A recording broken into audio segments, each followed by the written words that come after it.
So we do our best to protect what's ours.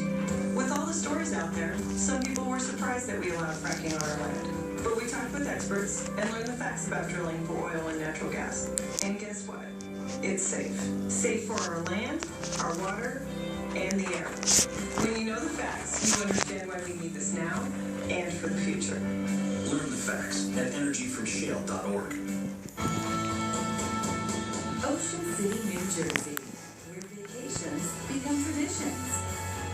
Find your summer memories at America's greatest family resort.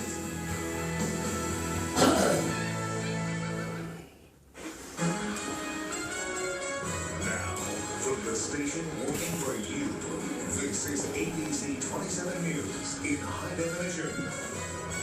As the jury investigates how Harrisburg almost went bankrupt in its Harrisburg's labor blames. Also, the military is bracing for budget cuts, yet the Army War College in Carlisle is pretty confident it will be spared. And some state lawmakers say men and women should be paid the same for the same job. Imagine that. What year is this? Good evening, I'm Melissa Richards. And I'm Dennis Owens. Thanks for joining us.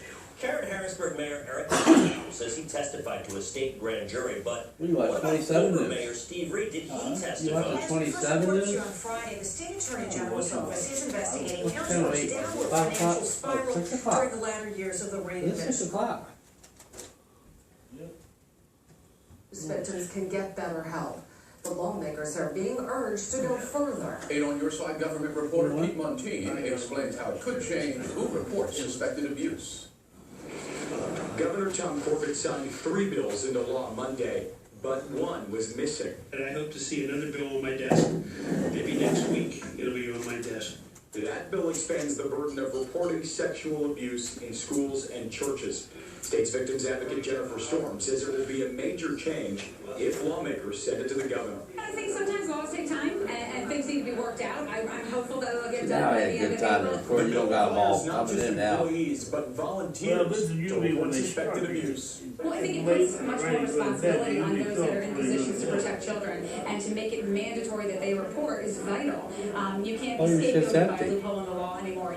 Right now, all state mandated reporters must tell a supervisor about suspected abuse. If the law passes, they would have to go straight to the state or police. Cumberland County District Attorney Dave Freed says that will lead to prosecuting more abusers. I think they see that light, Get they're not coming cases in. that we otherwise would have missed. It's just that simple. Kathy Palm of the Center for Children's Justice says lawmakers have to act. It took us decades to get where we are today, and in the course, there were lots of children who were traumatized, and lots of kids who paid a high price, and lawmakers should never walk away or not have child protection on their radar. Once the bill makes it here, the number of new laws inspired by the Penn State scandal will reach a dozen. Let's get it done. At the state capitol, Pete Montini on your side. That's all News that 8. the allowance House beans I lawmakers had just last passed the night. bill, and now it's in the Right, state yeah. Senate where it is expected to pass, but not yet scheduled for a 4 cups of vote. lima beans. We're learning more tonight about the grand jury investigation into Harrisburg's finances. News 8's Harrisburg reporter Tony Johnson joins us live. I use that spray butter. Yeah. Mayor Eric I can't believe it's not butter. criminal indictments could be the result of A lot of times I don't even use that It would anymore. not go into the charges or not go There's a lot of things that start staying away from butter, bread. in front of a grand jury. A lot of documents, city documents that is, were also handed over. Now, he would not go into detail about what his testimony was about for city records. His spokesperson did confirm last week the investigation involves past problems with the city's incinerator. Failed upgrades to the incinerator during former Mayor Stephen Reed's administration led to hundreds of millions of dollars in debt. Papavus is a former Harrisburg Authority board member. The authority owned the incinerator. This at is the a time. movie of He strongly believes Dad there were Bird numerous Feeders. crimes committed. I think it's a long time coming, but I think that we will have 2014. accountability for Harrisburg.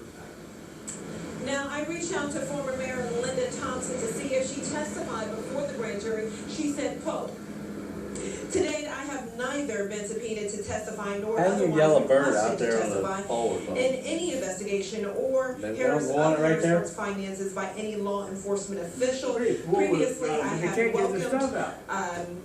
and encouraged and advocated for investigations. The mayor added to that, saying that she advocated for this investigation long before she became mayor. We'll send back over to you. State's Portia Johnson. Thank you, Portia. Looking live at the foggy Susquehanna River from our Harrisburg Skycam. From above, it looks pretty calm, and as the weather warms up, you may be thinking about boating or fishing. But from the ground, veteran river watchers say it is dangerous right now. News 8's York County reporter Ed Weinstein joins us live from the river. Ed? Kim, you're looking at some of the debris that was floated downriver by the fast-moving current. It is just one of the dangers that boaters are now facing right now along the Susquehanna River.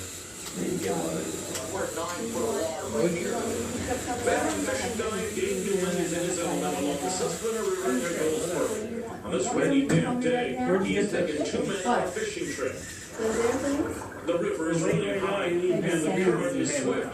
Newman knows the dangers those conditions present for inexperienced boaters. He says many of them overestimate their boating skills and underestimate the power of the river. So if you fall overboard right now, that current's going to sweep you away. His depth finder shows the water temperature at 47 degrees, and he says that means one thing for those who fall in. You got hypothermia, you got cold water temperatures. 10 miles away to the south, the river is a little calmer at Long Level. Davey Stan has also seen his share of foolish boaters.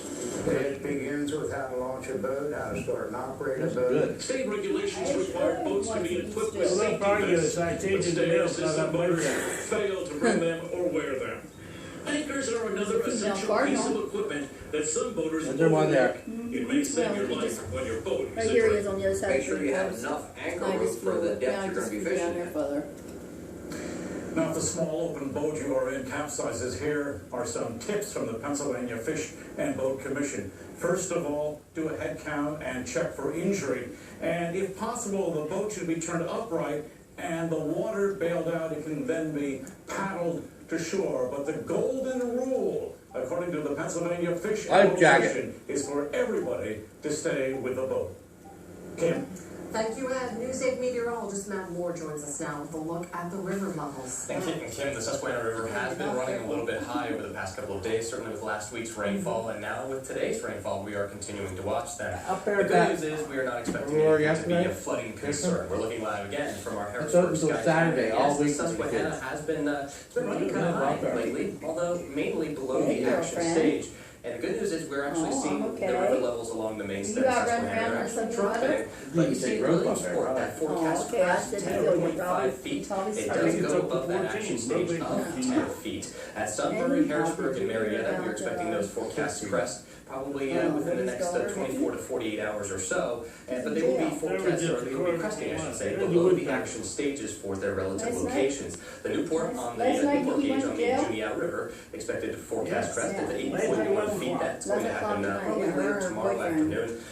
Action stage is 17 feet, so way below that. So that is the good news with the river levels. In terms of the rainfall here, not going to be affecting it too much, but we'll have an update on what the rest of the week looks like coming up in just a little bit. Ron, back to you. Thank you, Matt.